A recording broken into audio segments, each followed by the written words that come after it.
Hey everyone, welcome back. This is my 2012 Toyota Tacoma that I have been building out for the last couple years. Now, we just had our third baby. We're a family of 5 now, and I've needed to either figure out how to fit all 5 of us in this truck where the truck has to go.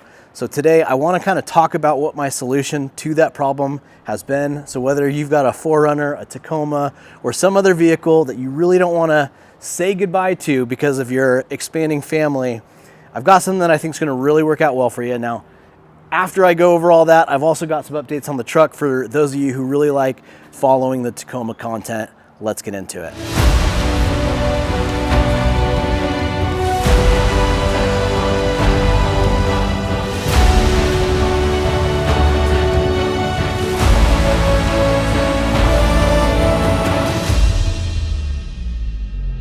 So if you're new to the channel, this is my 2012 Toyota Tacoma, and like I said in the opening, I've been building out this truck for a long time. I take my kids camping all the time in this truck.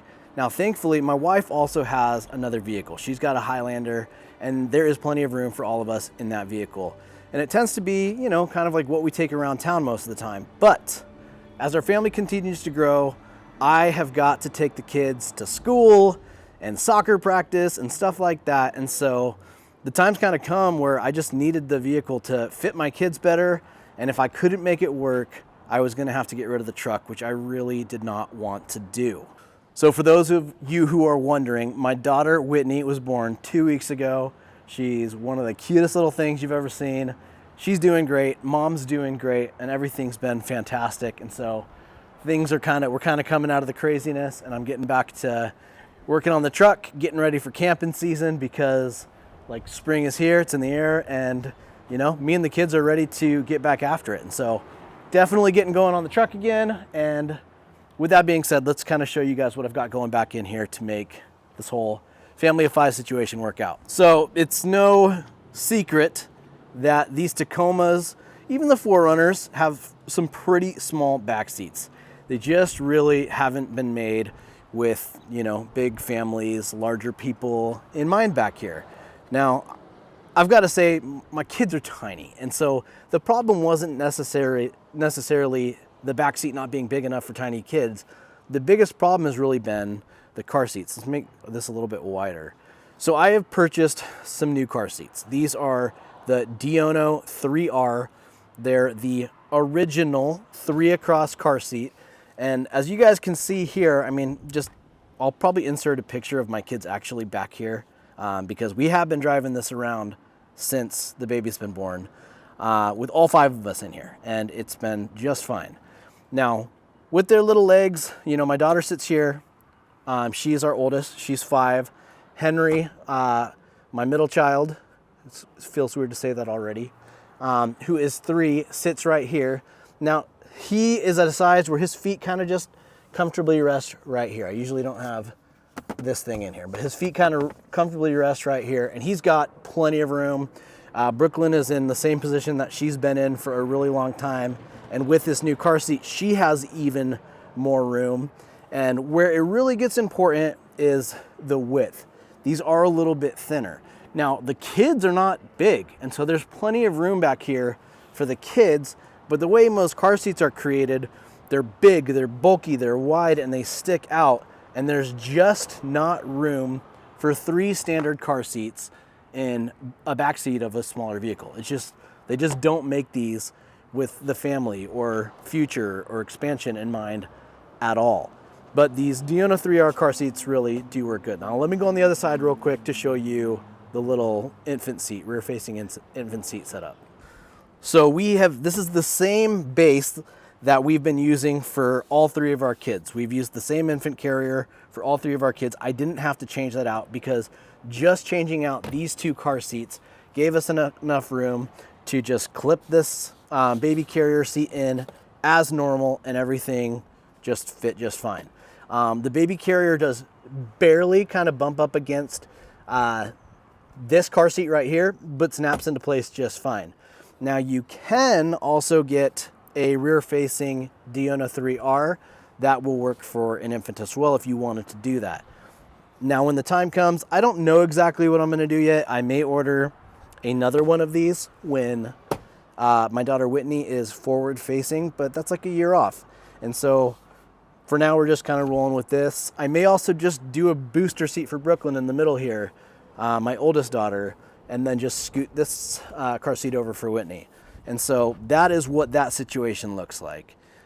Now, the elephant of the room is when you have a rear-facing car seat, period, this seat has to come up a little bit. And so let me show you what that looks like. Okay, so to compare the front seats, my driver's seat is positioned exactly where I want it to be for me to sit and drive comfortably. I haven't had to make any adjustments for the comfort of my daughter at all. We fit fine. Now, however, over here, this is the elephant of the room. The passenger seat does need to come up a little bit to be able to fit that rear-facing car seat. And so this is the position that the passenger seat has to be in for that rear-facing car seat to work. Now, my wife is 5'6", and her knees come out to about right here. And so she is able to sit in her normal posture without contacting this, but it doesn't have that feeling of super comfortable, a lot of space. Now, for us, that's a sacrifice that we can make because we have another vehicle that we like to drive around town in situations where we're going to be in the car a lot. But all weekend long, the last 2 weekends, we've been taking the truck around just to kind of get a feel for it, to see if this is something that we can comfortably stick with, and it has been fine. And so short trips around town, going to the store as a family, going to church as a family, whatever, that hasn't been an issue at all. My wife doesn't feel different than she has in the past. It's fine. Now, in general, my wife doesn't like this truck too much, but like I mentioned earlier, this truck is specifically for camping trips, adventures. Now, unfortunately, that means while we've got the rear-facing seat back here, when my wife does decide to come, this is the position that she's going to sit in. I'd also be happy to switch spots with her if she wanted to drive. I'd be a good husband and all that, you know, if she wanted to, but, you know, she usually has me drive anyways. But that's just the reality of it. So for about a year, this is the position that the seat's going to be in. Now, my wife comes about once or twice a year. And so moving away from the truck with all the work that I've put into it for 1 or 2 camping trips, realistically, not a big deal. For us, at least. Now, I'm not trying to oversell you guys on you have to keep your truck, because I know there's some people who are going to rely on their Tacoma or their 4Runner or whatever a lot more than we do as a family. You know, like I said, this thing has really been built out to mostly be the adventure rig. Over the next 2 years, it's probably still going to be just me, Brooklyn, and Henry. And so plenty of room there. Once Whitney turns 2, she'll be coming on these trips with me as well. But I think, you know, me and the kids all in the back seat, in my opinion, plenty of room, no reason to sell the truck. So I just wanted to share the solution for you guys. Look, this is not a one-size-fits-all solution. I know there are some people that are still going to be better off by upgrading to a bigger vehicle, but for me, that's just not the case. It's not what I want to do. And I know there's been some of you who have let me know that you've moved on from your Tacoma to support the bigger family, and there's absolutely nothing wrong with that, but just something to think about. This may be a good solution for you. I mean, financially, it's always better to not move on to new vehicles if you can kind of keep the one that you got. Originally, when I bought this truck, the idea was to have it for a lifetime, and I hope I'm able to do that. But this is what is working out for me. All right, before I let you guys go, want to touch base on some updates and some things that I'm working on with the truck, or at least kind of diving back into. All right, let's start with these tires. So I've got some 16-inch Stealth Custom Series Ray 10 wheels in the satin black with some 35-inch BFG KM3s. Now, I have had these tires for over a year, and when I bought them, I knew that one of them was worn down significantly due to a bad alignment. I bought them used. And so what I did is I ordered a replacement for that one, and it came in, and I just didn't do my due diligence on this purchase. And the new one, just comparing the new tread to the old tread, these just are worn down a lot more than I thought they were. And so that is one of the things that kind of held me back. Do I want to mount these tires and just kind of have an imbalanced mount? And ultimately, I decided against it. Look, I've saved a ton of money on this truck by buying lots of stuff used. This one, I just didn't really do my due diligence on, and I'm paying the price for it. And so ultimately what I've decided to do is to order 3 more new KM3s. And so I'm gonna have 3 brand new tires, actually a total of 4 brand new tires, and I'll use one of these older tires as my spare. So that is something that has kind of been taking me a little while to get squared away and decide what I wanted to do with on that. I've made my decision. Now I've just got to order the 3 tires and then, you know, do the necessary work. What I'm going to have to do is I need a cab mount chop. I need to cut and hammered the pinch weld. I'm either going to cut these fenders, or I've actually been eyeing some bushwhacker fenders that I may order, trim, paint, and throw on. And then ultimately I'm going to have to re-gear. And so I kind of want to do it all at the same time. And so when I initially started this process, I'm like, oh, I'm just going to do it real quick. It will be like in a month or 2, I'll have this all done. Realistically, it's probably going to be sometime within the next 6 months. It could be a month or 2 from now. It could be 6 months from now. But those tires are going on. The sooner the better for me, because I really want to close out this storage unit. I use this half for truck stuff, half for business. I run a vending machine business, and the storage unit's almost empty, and I'm sick of paying for it. And so I kind of want to just get the tires done, get these vending machines out of here, and close up this storage unit. So I'm trying to do it quickly, but I don't have an exact time frame on when exactly that's all gonna get done. All right, now coming back up here, I've been getting some requests from some of you guys that wanna buy the Alpharex headlights that I removed from the truck. I haven't answered any of those requests just yet, just because I'm not exactly sure if I want to part with them. The last fit LS Plus bulbs that I have in here are super bright, and honestly they work better than the Alpharex headlights, but I do miss the look of the Alpharex. The Alpharex headlights just look so good on the front end of this truck. And I'm thinking, now that I'm all re-motivated with the build, I may put them back in and just kind of deal with some of the things I didn't like about them, like the refresh rate on the DRLs. It's really not the end of the world. But I just haven't made up my mind yet. And so for those of you who have asked, bear with me on that. All right, let's talk about the bed of the truck, because this is realistically probably what I'm gonna be addressing first. Last night I just ordered a bed rug for inside the back of the truck. Essentially, the reason why I wanna do that is I think it would be a little bit more comfortable. There's a product called Topper Tent, which is like a tent that rolls up and you can attach to the top of your camper shell, and then it kind of like comes out and extends down to the tailgate and creates like kind of like a tent entrance for your camper shell. And so I thought that would be something that would be really cool for, like, I don't know, when I'm going out on a solo trip without the kids. Maybe if I just wanted to leave the rooftop tent at home, have the truck be a little bit lighter for some of those more aggressive trips, that could be a really cool solution. And so I think a bed rug would be great for that. And then also, I think it's gonna help me cover up a lot of these areas that dust kind of gets in. Now, I don't think I'm ever gonna get it perfect, but I think that that might help. Also, the bed is just super beat up, and so I just think it's gonna help just kind of clean things up. I'm really looking forward to getting that in here.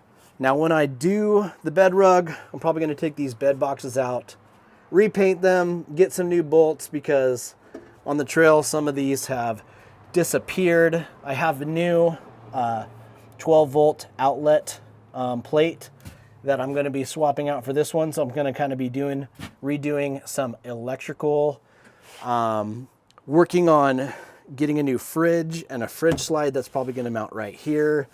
And then I'm thinking about either pushing back the Milwaukee pack out plate back, or maybe I won't even use it anymore now that I'm going to have the bedrug in here. And so things probably won't slide around as much as they did in the past. There's a possibility I might just get rid of the pack out plate. Now for the time being, I'm actually going to be picking up a Wilco tire carrier. So the spare tire for the 35s, it's going to be mounted right back here. And so for the time being, that's what I'm going to do for the spare. Long term, probably looking at doing a rear bumper. Now I'll probably just have to, I've always really wanted to swing out just for honestly the camp table function and getting water and the tire out of the back of the truck. I think would be really nice and convenient, but it's also a lot of weight to add. So one way or another, we're doing some kind of off-road bumper, some kind of steel bumper for protection on the trail. I just haven't made up my mind exactly what direction I want to go in yet. Also, another thing I'm looking at is picking up some wind doors again. Now I had that on a previous camper shell on my snug top. It's a real easy modification to do. The problem is when you're buying them from the factory, they're really expensive. I think like 2019 or 2020 was the last time I did that. And it cost me about 300 bucks a piece, 300 bucks per wind door. And so I've been kind of dreading doing it, but I really missed the functionality of having these side opening doors to access gear. Maybe I won't do it on both sides, but at least on this side. On this side, I've got my recovery bin back here full time. And then, you know, camp kitchen bin will probably be stacked on top of it. And so in the past, having that real easy access right here along the side was really nice. And so one way or another, I'm probably going to go back to some sort of setup like that. It's a really expensive upgrade to do. And I've kind of botched this by making mistakes and switching my setup too many times in the past, but you live, you learn, and at the end of the day, I don't know, man.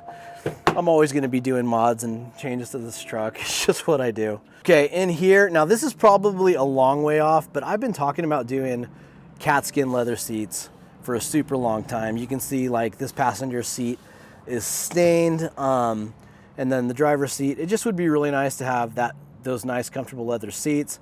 Leather's important because my kids are always spilling stuff on these seats. Let's go wide again. Like on this side over here, my driver's seat, I just cleaned it today, but my daughter's always like dumping drinks and putting her muddy shoes on the back of the seat. And so leather, it's easy to clean, it's comfortable. Yes, it does get hot, but at the end of the day, I kind of like it. I've got these seat covers, but honestly, I'm not going to recommend them because I'm not a huge fan, honestly, long term. It will be nice to have the heated, cool function on the seat, so that's definitely something that I'm going to be doing. And then here, I just did a video on this head unit. I really like it, and I honestly probably would be keeping it, but AUCar just reached out to me again, and they're sending me another head unit. So I actually thought AUCar was going to be done with the second gen head unit. I didn't think they were going to be coming out with a new model, but they did, and I'm probably realistically just doing the video on it and just covering it for the channel. I'm not sure I'll personally stick with it long term. I mean, maybe I'll really like it and I will, I don't know. But going back to like the simplistic head unit, I've really enjoyed this new head unit. What I know about it so far is it's going to be a 14-inch screen. They've relocated where the buttons are. They're on a new operating system and the resolution's much better. They've sent me some pictures and videos of it. It looks really cool. I'm excited to test it out.